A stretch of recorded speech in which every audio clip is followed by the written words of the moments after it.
มาให้น้ำนี่มาขอบุญขอปูน้ำยาน้ำปลาน้ำมันจงใจชิมาจงใจชิมานอนเมื่อคืนนะแต่เบิกนี่เข้าไปขันมาขันมาปูเขา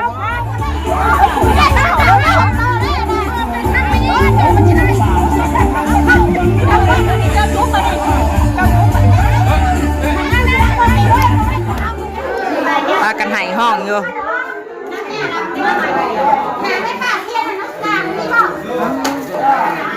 เกิดเหตุบ่คาดคิดระวังมาสมมาปูญาเนาะตั้งญาเฒ่าแล้วก็ญานุ่มเพิ่นพากันหายห้องอยู่จักเป็นไปสร้างพี่น้องเอ้ย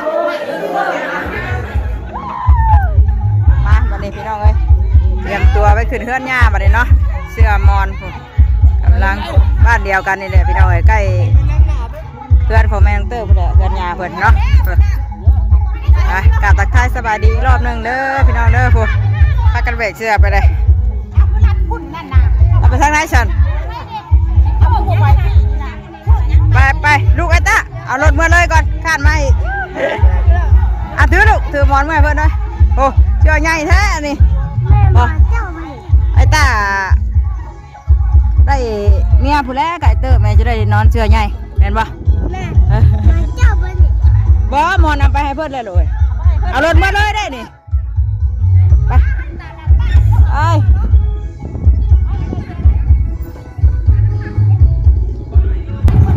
ไปเอารถมาเลยพี่น้องไอ้ข้าเอารถมาก็เตะตีสามพุ่นแหละแมงเกอร์กันได้เนาะมาหนึ่งข่าวช่วยเพิ่นมาตีสองบ่ตีสองไอ้ตาวะโอ้เครื่องชมมากับตามผู้มีญาติพี่น้องหลายเนาะมีญาติหลายกับชมมาหลายมีหน่อยกับชมมาหน่อยใช่นะแม่เมื่อไปเฮือนเลยบ่นะแม่ก็ไปเฮือนเองเลยด้วยนะหาลูกชายไม่ได้วะแต่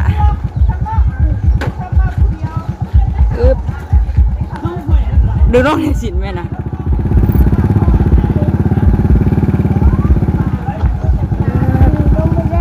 แม่นั่งทับอยู่ย่าแล้วไปปุ๊บจะสาวเพิ่นกันย่างก้อนแล้วปุ๊บลมซ้ำมันนี่กันเนาะ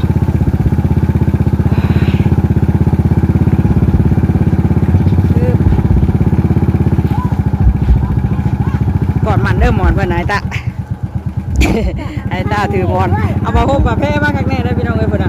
ไอ้เพื่อนมานอนอยู่เพื่อนเพื่อนไม่เศร้าดิแต่ว่ามันทันได้แจ้งไอ้เพื่อนนอนอยู่ห่างถ่ายนอนอยู่อู่ได้บ่อยตาคืนนี่ปุ๊กเอาไม่เศร้านี่พี่น้องเอ้ยไปสิป้ายเพื่อนนอนอยู่สองคนกับย่าเพื่อนตื่นมาแล้วบอกเห็นแม่เลยย่าเพื่อนให้ไอ้ตาได้สิให้ไอ้เติมมาให้แล้วไอ้เติมไปโรงเรียนมานี่กะตาก็บ่ได้ไปส่งเลยลายุ่นให้เพิ่นเลยพี่น้องเอ้ยเนาะเพราะว่าญาติเบียกแน่ญาติคนไปส่งแน่เด้อเจ้าสาวเพิ่นก็ไปเลยไปเดี๋ยวเฮาก็เอารถมาจอดไว้เฮือนเพิ่นเลยเนาะไปเดี๋ยวไปรับเพิ่นอีกพุ่นพี่น้องเอ้ยไปเมื่อถ่าเด้อไปพี่น้องเอ้ยเนาะให้เพิ่นไอ้ตาเมื่อถ่าลงมาลัดเพิ่นอยู่ทางวัดพี่แหละใกล้ๆเด้อันติดเชิญชมมาเพิ่นนะโอ้ยหลุดออกเลยสั้นนะแม่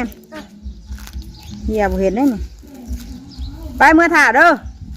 จังหน่อยแม่เมื่อโอ้ใกล้เพื่อนอันนี้แหละญาติพี่น้องเพิ่นลานเขาบ่เตียงเพิ่นเนี่ยเนาะโอ้มาหอดแล้วบ่โอ้ไว้แท้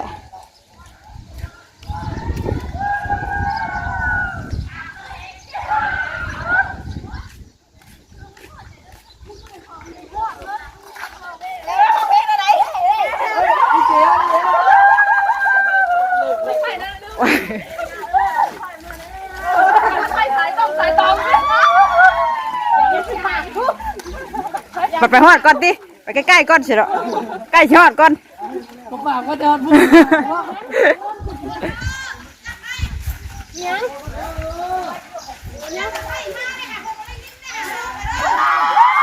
ฮ้ยเปิดกับปิดตู้เลย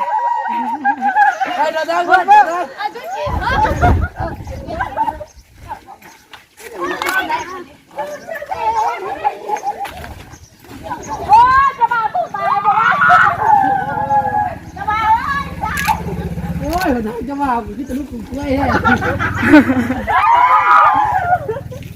ทางเข้าบ้านกันดิโอ้เพื่อนครับ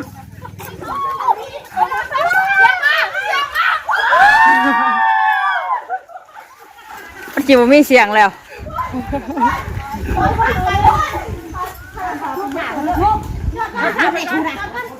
เฮ้ยถ่ายนี่ก่อน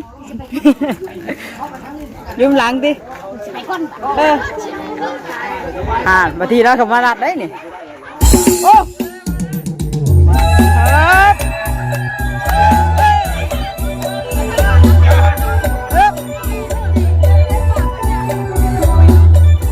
มาเด้อ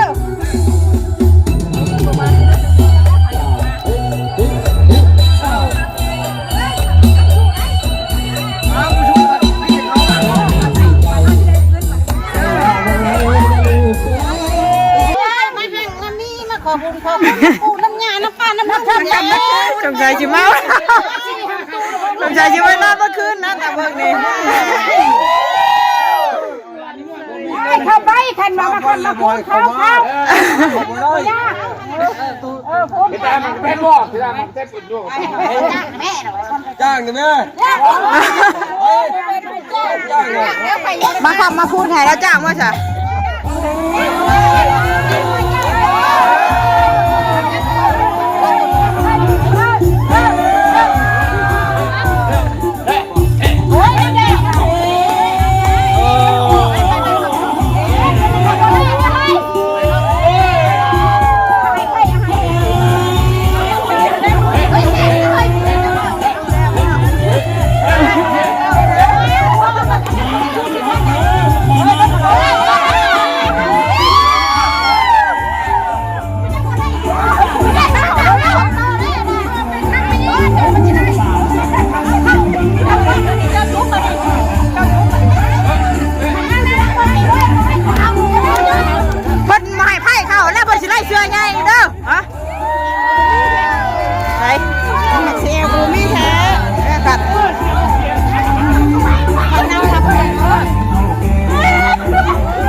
จะบ่าวเพื่อนบาทเลยเนาะป้าตึ้ง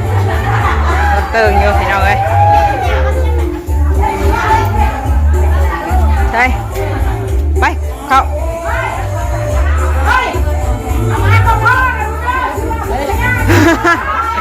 พ่อกับมาเอาหนีแล้วเนาะเฮ้ยเงินไปเพื่อนเอาเครื่องสมมัดสมมาพี่น้องเอ้ยเนาะมาสมมาปูมาหยานี่ก็ได้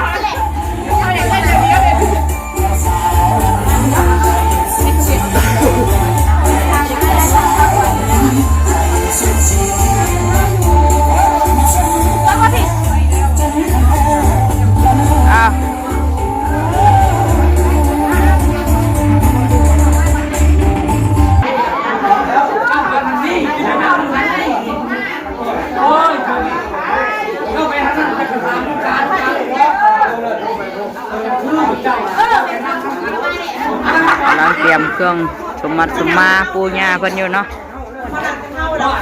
บังไหลของเลยได้ไป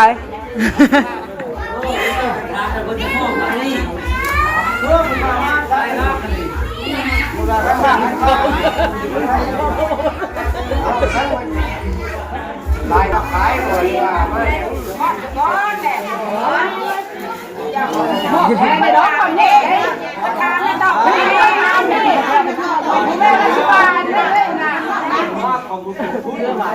มาขับรถไปยาป้าลุง เดินยาเนาะไอ้น้องแต่งผ้าอยู่ตรงนี้ ขายกับชิวบ่ได้ตีหลายช่ำตี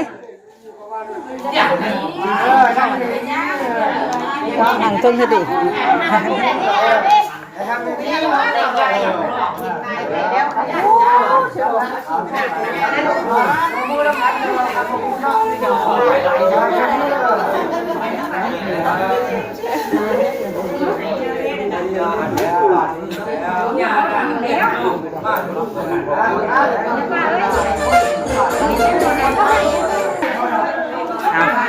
เกิดเหตุการณ์บ่คาดคิดวันนี้พี่น้องเอ้ยเนาะจักสิแม่นยังพากันให้ห้องอยู่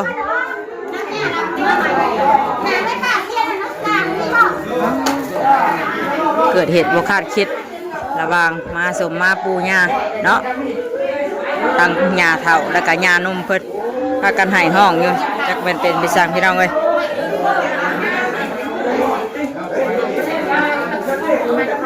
แนวบ่เดินได้ไร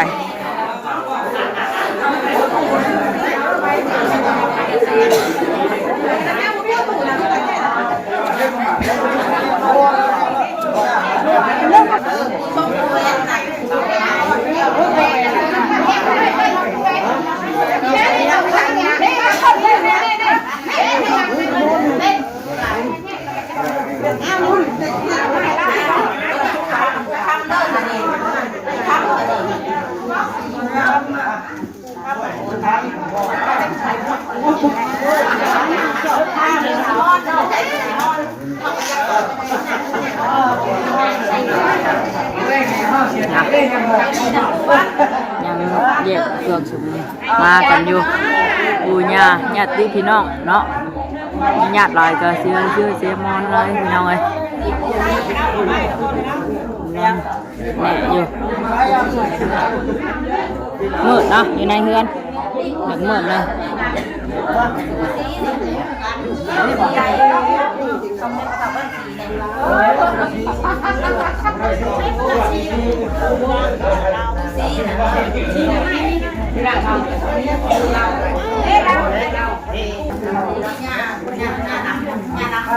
ยังบับอยู่ได้สินไหมว่าแมงวิวนี่ยันวะเอามาย่าเลยเอามาตู้ดิ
ผูกแขนให้พวกที่มาส่งไผ่พี่น้องเนาะใหม่นอนย่ออยู่ดีแห้ง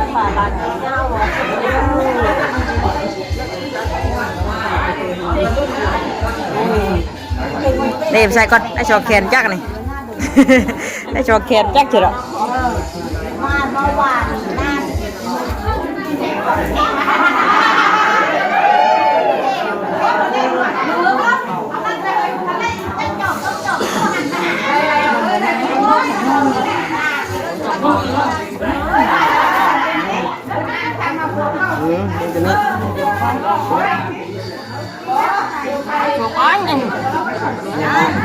ช่องอันได้ช่องแขนวะ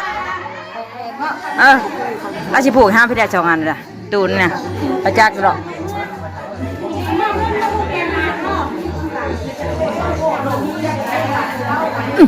เดี๋ยวไปก่อนย่านน้ำโบเห็นย่านว่า บอกเลยแม่น่ะมันยืนชะทุคือไม่ได้ยินเสียงจมจีหรอโอ้ยบาชิป้าขมักก็มาได้เนาะชะทุจะดีไม่แห้งมันยืนคือกัน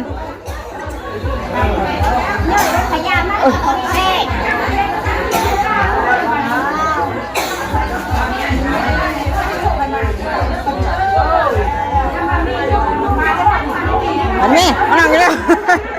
คนว่าเป็นพวกนั้นนะเพื่อนพวกเพื่อนนะเอาไปตู้แล้วให้ที่นี่ทุกเพิ่ง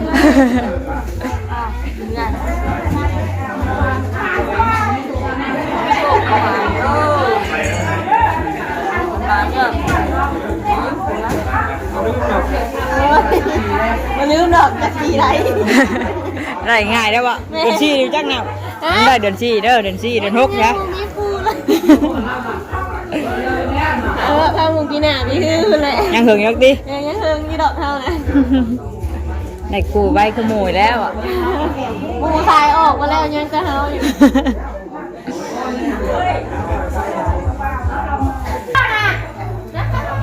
ยังมือขึ้นสิหรอ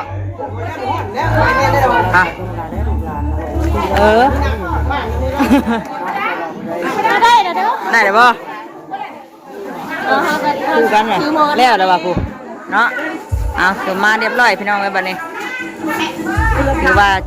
เสร็จสิ้นเนาะพิธีการแต่งดองผัวเมียอยู่ทางฝั่งลาวเฮาก็สิประมาณนี้เนาะเอาบัตรท้ายแน่บัตรท้ายแน่เลยแมงเตอร์ก็ได้เนาะก็คือสิบ่เห็นชัดเจนหรือว่าคักแน่ปานใดพี่น้องเอ้ยเสียงกับบนเซลแน่เนาะวันนี้กลับมางาน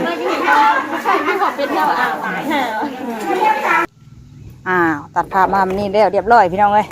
เพิ่นแจกอันน้ำหวานให้กับนายตะเวนมาเลยมื้อนี้บ่ได้เมื่อเฮือนเจ้าสาวอีกเพราะว่าไอ้ตาเพิ่นมาน้ำป่าแล้วใกล้ๆนี่แหละเฮาก็ขี่รถลงมาเลยคนละฝากอันนี้แหละบัดนี่แหละพี่น้องเอ้ยไกลปานใด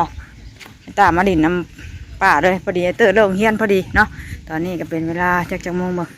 11 โมงเกือบครึ่ง23 นาทียังใช่เป็นบ่อดานนะอย่างนั้นนายตะเวนมาฝากบายดีมาฝากเลยอันนี้มาฝากไอเตอร์ซะเตี้ยซะอันนี้กำลังนะค่ะมาพอดีเนี่ยเรื่องเฮียนเลยพี่น้องเลยเนาะเรียบร้อยแล้วเรียบร้อยแล้วน่ะกระพากันหายกันชนันอยู่อย่างนี้จักน้ำหน้ากินชีสไว้อีกบ่กระพากันเป็นพี่ช้างพี่น้องเลยเนาะแล้วตู้แขกบ่เราเคลื่อยเราอันนั้นบ่เรายังบ่ทันมาอันนั้นน้ำบ่ยังเจอยังบ่ทันมาว่ะหน่อยมาก่อนนะไปอยู่มาอะไรก็จงไปน้ำพุ่นได้บ่นี่ไปเบิ่งเพิ่นกัน